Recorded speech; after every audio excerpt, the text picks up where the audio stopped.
प्रभात बच्चों। आज हम सवैये जो रसखान द्वारा लिखे गए हैं, हिंदी साहित्य के कृष्ण भक्त रसखान कवि का जन्म 1548 में हुआ था। उनका मूल नाम सैयद इब्राहिम था।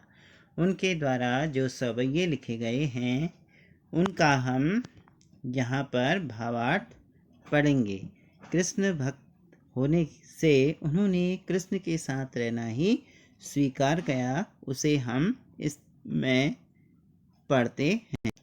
पहला सवैया है, मानस हो तो वही रसखान, बसों ब्रज गोकुल गांव के ग्वारन, जो पशु हो तो कहा बस मेरो, चरो नित नंद की धेनु मझारन, पाहन हो तो वही गिरि को, जो कियो हरि छत्र पुरंदर धारन, जो खग हो तो बसेरों करो, मिली कालिंदी कूल कदम्ब की डारन।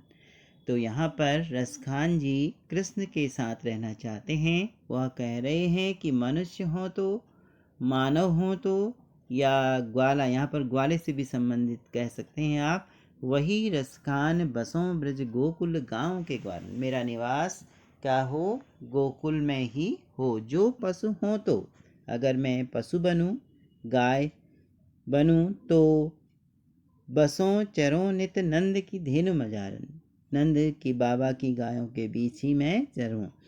पाहन हो तो, अगर मैं पत्थर बनूं तो वही गिरि को, उसी पर्वत का पत्थर बनूं जिसको हरि छत्र पुरंदर धारन, हरि कृष्ण भगवान ने छत्र के रूप में अपने अंगुली पर धारण किया था। जो खग हो तो बसेरों करो, मिली कालिंदी कूल कदम्ब की डाल, अगर पक्षी बनूं तो उसी कालिंदी नदी के किनारे जो कदम्ब का पेड़ है उस पर मेरा निवास हो। काली कूल कदम्ब के कहने का अर्थ, रसखान जी अपने सवैये के माध्यम से कहना चाहते हैं कि मेरा सब कुछ कृष्ण को समर्पित है। अपना भक्तिभाव को दिखाते हुए वे कह रहे हैं कि मेरा सब कुछ कृष्ण को समर्पित है। मैं कृष्ण के साथ ही रहना चाहता हूँ। चाहे मनुष्य बनूं, पशु बनूं, पत्थर बनूं या पक्षी बनूं, मैं कृष्ण को ही कृष्ण के साथ ही रहना चाहता हूँ। दूसरा सवैया है, या लकुटी अरु कामरिया, पर राज त्यों पुर को तज डारों, आठहूँ सिद्धि नौ निधि के, सुख नंद की गाय चराय विसारों, रसखान कबों इन आखनि सों, ब्रज के बन बाग तड़ाग निहारों, कौटिक एकल धौत के धाम, करील के कुंजन ऊपर वारों। कहने का अर्थ, वह कह रहे हैं कि श्री कृष्ण से अनन्य प्रेम करते हैं और इसलिए वह कहना चाहते हैं कि मैं जब कृष्ण गाय चराने जाते हैं तो गाय चराने जाते समय श्री कृष्ण जिस लाठी और कंबल को अपने पास रखते थे, उसे पाने के लिए तीनों लोगों का राज्य भी त्यागने को सहर्ष तैयार हूँ। लकुटी और कमरिया पर राज त्यों पुर को तज डारूं, मैं उस लकुटिया और कमरिया पर पूरा राज त्यागने को तैयार हूँ। कहने का अर्थ है कि मुझे कृष्ण का साथ ही चाहिए। उसे पाने के लिए तीनों लोगों का राज्य मैं सहर्ष त्यागने को तैयार हूँ। आठों सिद्धियाँ और नौ निधियाँ, आठों सिद्धि नौ निधि, आठों जो निधियाँ हैं और जो सिद्धियाँ हैं उनको मैं नंद की गाय चराने के लिए भी छोड़ सकता हूँ। कहने का मैं कृष्ण का साथ पाने के लिए नंद की गाय चराना चाहता हूँ। कवि का हृदय इस उत्कंठा से भरा हुआ है कि कब उनकी आँखों को ब्रज भूमि के वन बाग तालाब आदि देखने को मिले। बस कह रहे हैं कि कौटिक के बाग तड़ाग निहारों, कौटिक एकल धौत के धाम, करील के कुंजन, आपके गुलाब का जो झाड़ियों वाला पेड़ होता है उसे कुंज कहा जाता है। तो वह कह रहे हैं कि कवि का हृदय इस उत्कंठा से भरा हुआ है कि कब उसकी आँखों को ब्रजभूमि के वन बाग तालाब आदि देखने को मिलेंगे। वे ब्रज की लताओं से लदी कांटेदार झाड़ियों के ऊपर करोड़ों सोने चांदी के महल भी न्यौछावर कर सकते हैं। कबीर खान अपना सर्वस्व त्याग कर ब्रजभूमि में निवास करने को तैयार रहते हैं। कौटिक के कल धाम करील के कुंजन वारों, अर्थात उन्हें सब कुछ उन झाड़ियों के ऊपर त्यागने को तैयार हैं। अगला है मोर पखा सिर ऊपर राखी हूँ, गुंज की माल पर माल गरे पहिरेंगो, ओड़ी पीताम्बर लै लकुटी बन गोधन ग्वारिन संग फिरेंगो, भवतो वो ही मेरो रसखानी सो तेरे कहे सब स्वांग करेंगो, या मुरली मुरलीधर की अधरान धरी अधरान धरूंगी। कहने का अर्थ है कि इस सवैया में श्री कृष्ण के रूप सौंदर्य के प्रति गोपिकाओं का मुग्ध होना स्वाभाविक रूप से चित्रित किया गया। कैसे चित्रित किया गया है?